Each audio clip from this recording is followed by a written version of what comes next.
बहुत दर्द हो रहा है?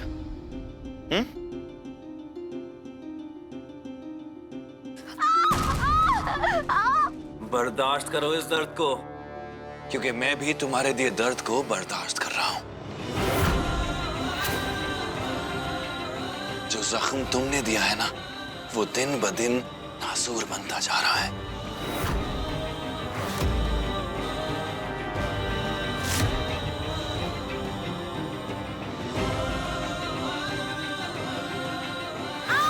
आप बैठी रहो।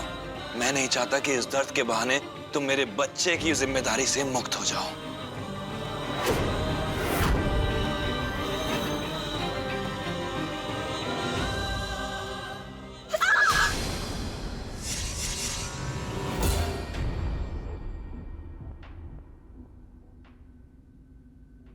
तुम्हारा जख्म तो फिर भी 2 दिन में भर जाएगा, लेकिन मेरा जख्म उम्र भर के लिए है। इसीलिए तुम्हें दर्द देकर मुझे सुकून मिलता है।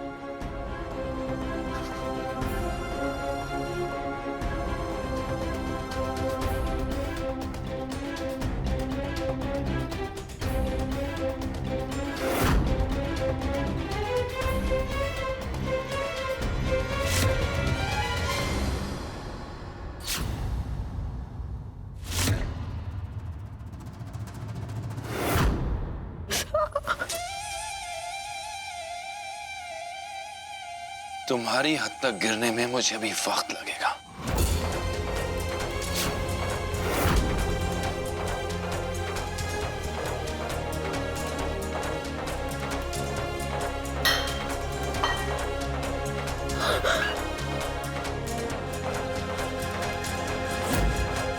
ये बेटी के साकरपुड़ा पर करंजी बनाई थी, लीजिए ना। आपके और कल्याणी ताई की वजह से सब कुछ अच्छे से हो गया माई। आपका बहुत बहुत धन्यवाद माई। ठीक है, बस अब कल से आप सब लोग वक्त पर काम पे आना। एक साड़ी का नया ऑर्डर भी मिला है। ऑर्डर वक्त पर पूरा करना मुश्किल है, लेकिन नामुमकिन नहीं है। अगर हम सब मिलकर करेंगे तो जरूर पूरा होगा। और फिर अगर भगवान की दया से सब ठीक हो गया तो आगे से आपकी पगार देने में देरी भी नहीं होगी। माई आप बिल्कुल चिंता मत कीजिए, मैंने सब कामगारों से बातचीत कर ली है। हम कल समय पे पहुंच जाएंगे। धन्यवाद माई।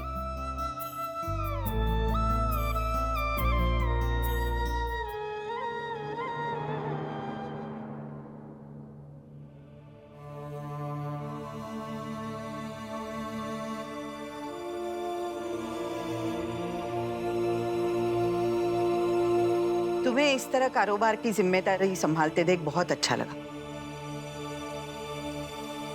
काश हमारे संबंध पहले जैसे होते। लेकिन जब से कल्याणी तुम्हारी जिंदगी में आई है, हमारे परिवार को जैसे नजर लग गई है। वो लड़की हमारे लिए रोज नई मुश्किलें पैदा कर रही है, लेकिन उसने अपनी खुद की जिंदगी भी बर्बाद करके रखी है। थोड़ी देर पहले वो जोर जोर से चीख रही थी और मल्हार भी उस पर चिल्ला रहा था। हमें तो डर है अनुप्रिया कि कहीं मल्हार ने उसके ऊपर हाथ उठाना शुरू ना कर दिया हो।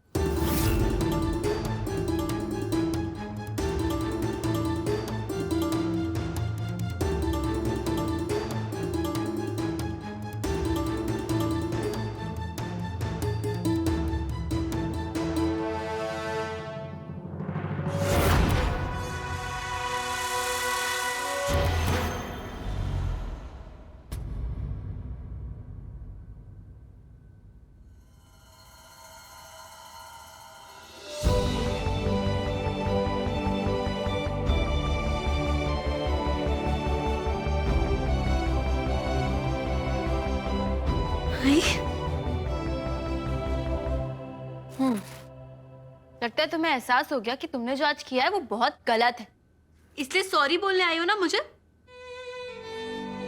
बोलो।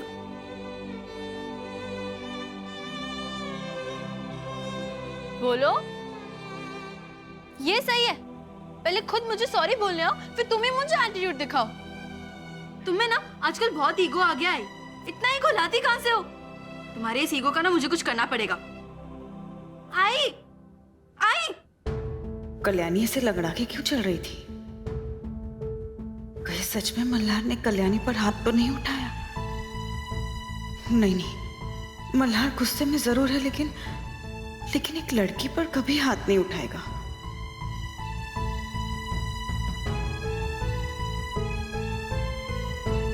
लेकिन अगर ये बात सच हुई तो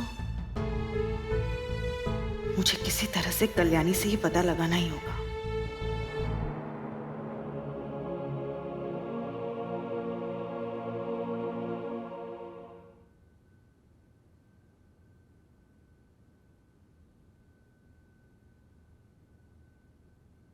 कल्याणी ताई,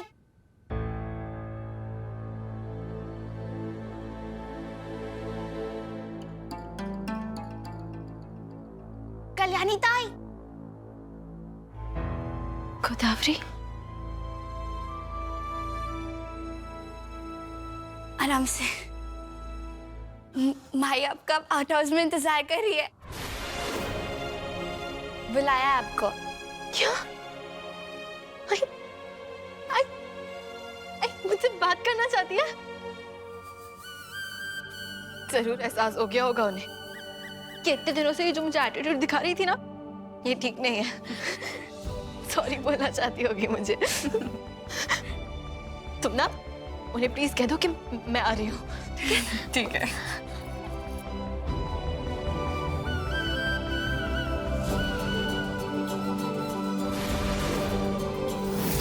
सॉरी बोलना है ना मुझे, जल्दी से सॉरी बोलो और अपना मौन व्रत खत्म करो। आई आई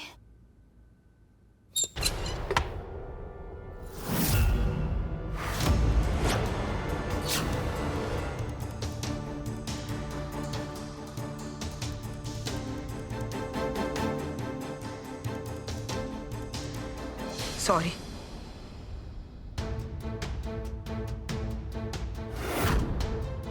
गलती हमने की है तो माफी भी हमें ही मांगनी पड़ेगी ना। सब भाभी क्या कह रहे?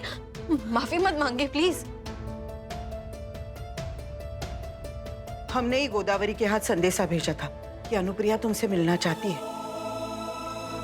अगर हम अपना नाम कहते तो तुम शायद हमसे मिलने के लिए तैयार नहीं होती। और वो सही भी था, क्योंकि हमने तुम्हें कितनी तकलीफ दी है।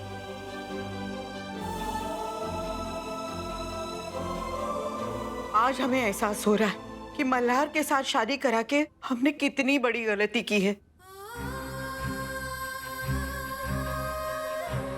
हम ये भी मानते हैं कि तुम दोनों की शादी करा के हमने अपनी इज्जत गांव में उछलने से बचा लिया।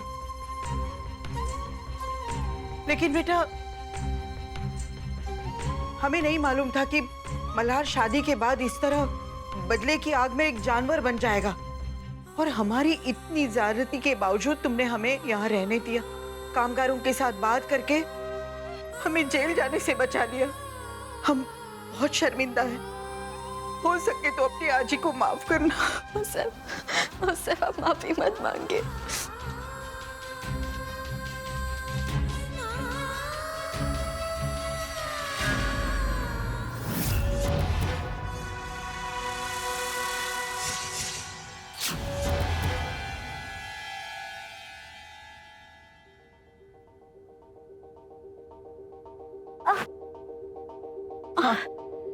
अरे क्या ये सब? क्या तुम्हें चोट आई है क्या? और पैर में चोट कैसे आई?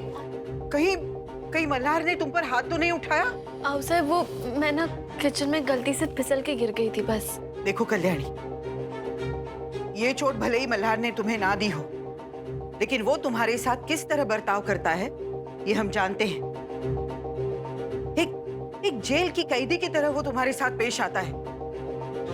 सच कल्याणी, हमसे तुम्हारी ये हालत देखी नहीं जाती।